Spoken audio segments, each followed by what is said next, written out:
Daytime with Aston. Avery Stephen Smith's with me. Joining us right now is everyone's favourite agony aunt, Heidi Gammon. Hello, Heidi. Good morning, Aston. Morning, Stephen. Oh, you look Good lovely morning. today. Oh, Hair looks thank great. you. Thank you. Good You morning. too. Lovely to see you. Lovely to see you. And obviously, it's great to have you on today, Heidi. Nice to have you on. You've probably seen that actress and broadcaster Ionica is going to be joining us later on in the show today. And her documentary looks at being reunited with a biological mother here, so which is what I call an interesting subject. And what effect does it have on someone finding out that they are adopted, and for the mother or father whose child they've put up for adoption? So how does it affect them? Yeah, I mean, I'm looking forward to watching. It sounds it's a tough thing. Adoption is a tough thing. It's to find out that you're adopted, I think later in life, when you're a bit older, I think is really hard. I think it's a hard thing to get your head round. I think there's a lot of questions that you have.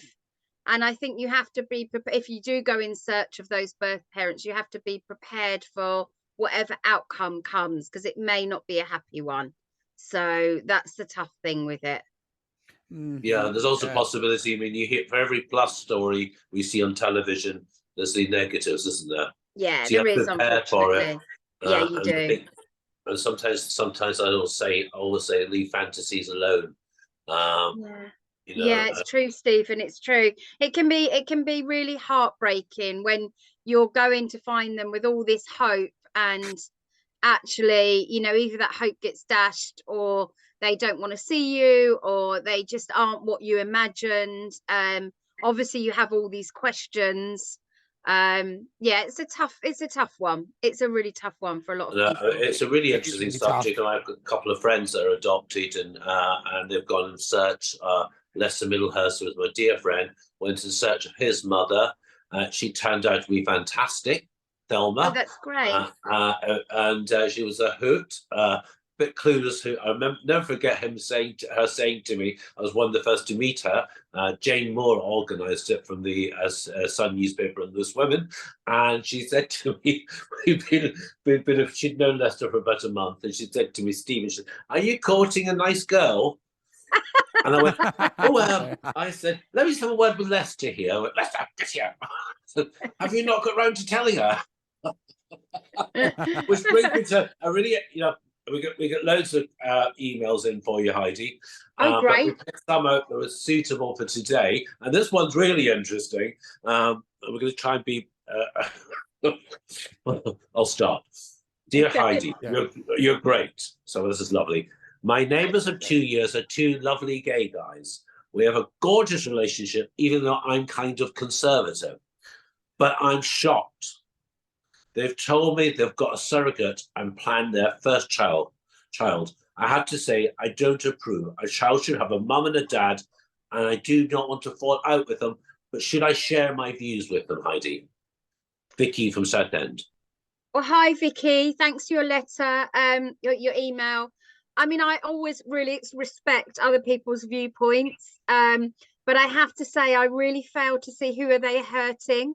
They're in a loving, stable, secure, long-term relationship, and they want to give a child a loving home, and a safe base, which is what children need.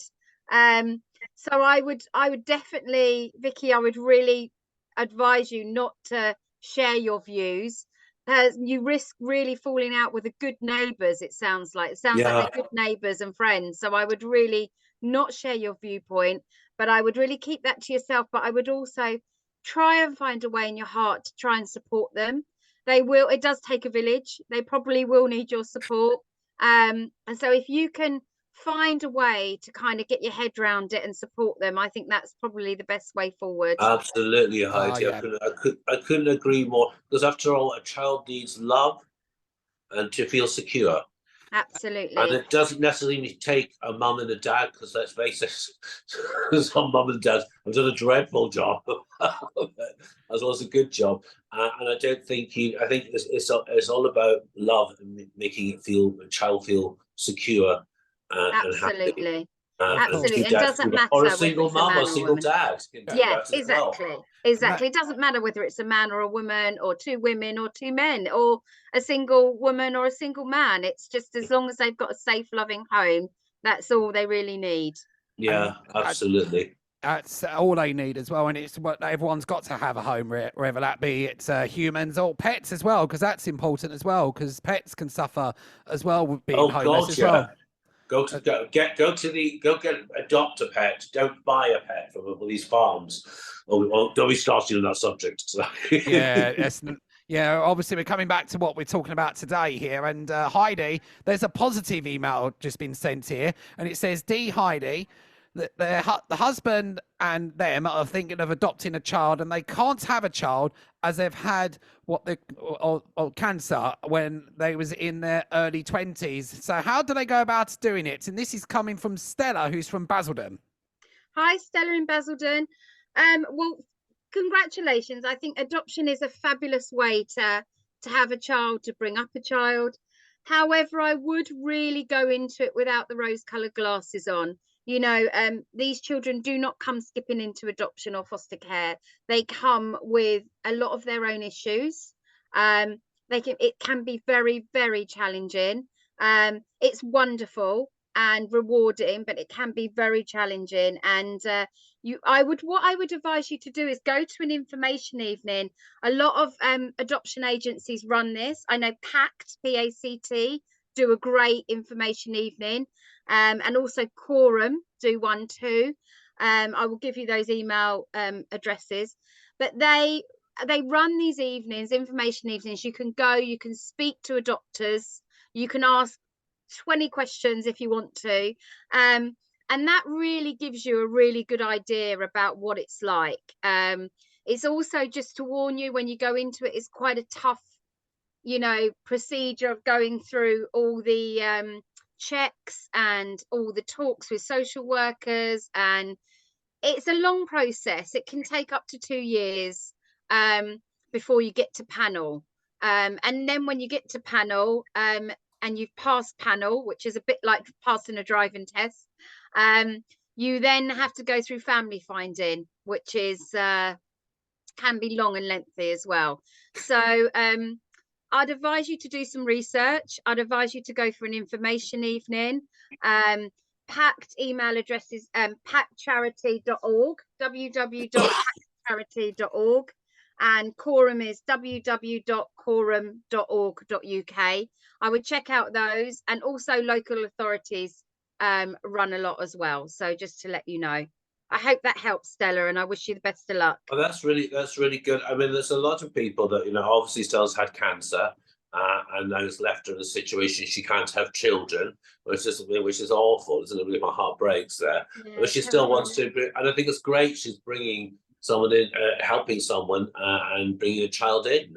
I mean, it's a great thing. But Aston, would you adopt a child? Yes, of course. Anyway, but if they're like lonely and that, I would actually, because I've got a niece and a nephew, of course, there, and obviously they're actually joy and heart. They are as well. So. Yeah, I love that. I have a godchildren, and I have a godbrother, and which is not really. I don't know. I think I'm too selfish to be able to adopt children. I'm too big a child myself. Someone needs to adopt me, really. Listen, we have one more question here. But that's all on this subject today. So, dear Heidi, I'm so very unhappy. I've recently found out that I'm adopted. I'm 18 years old, and my mum never told me till now, and I found out by mistake. She isn't my biological mother. We're not speaking to each other. Should I go and search for my real mum? What should I do? Oh, so that I'm so sorry that you found out so late. That must have been a terrible shock for you. And you must have, you know, like a whole ream of questions that you want to ask your birth mum. I think it's probably important to remember that your mum was probably waiting until she felt you were old enough to deal with it.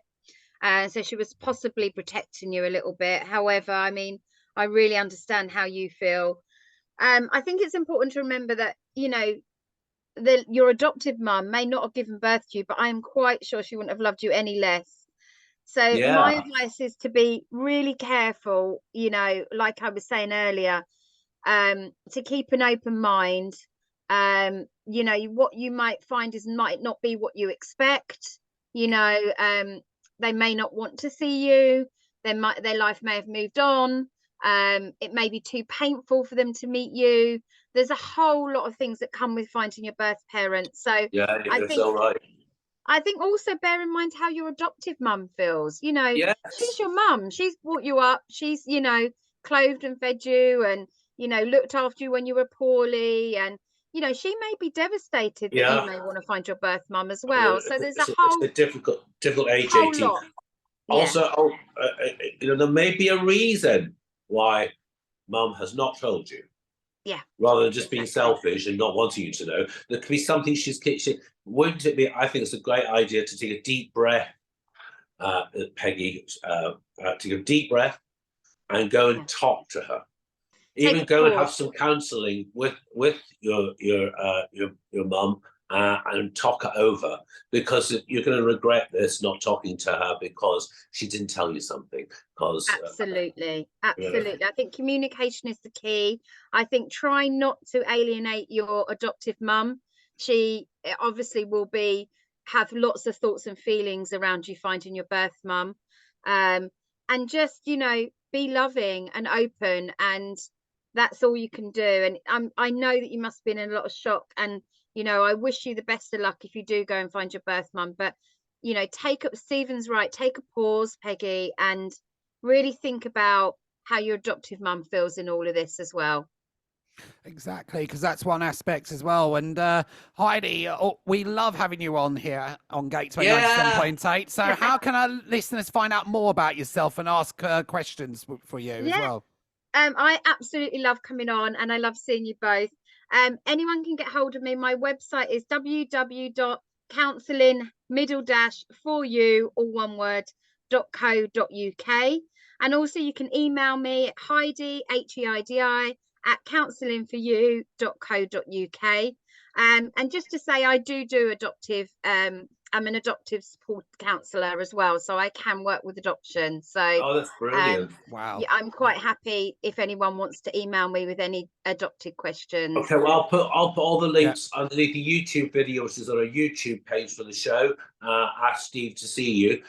Also, Heidi, in September we're having a back to school issue. So we'd like you to come on and chat about any issues. Yeah, love to. That'll be good. That'll be good. That sounds great. Thank you so much.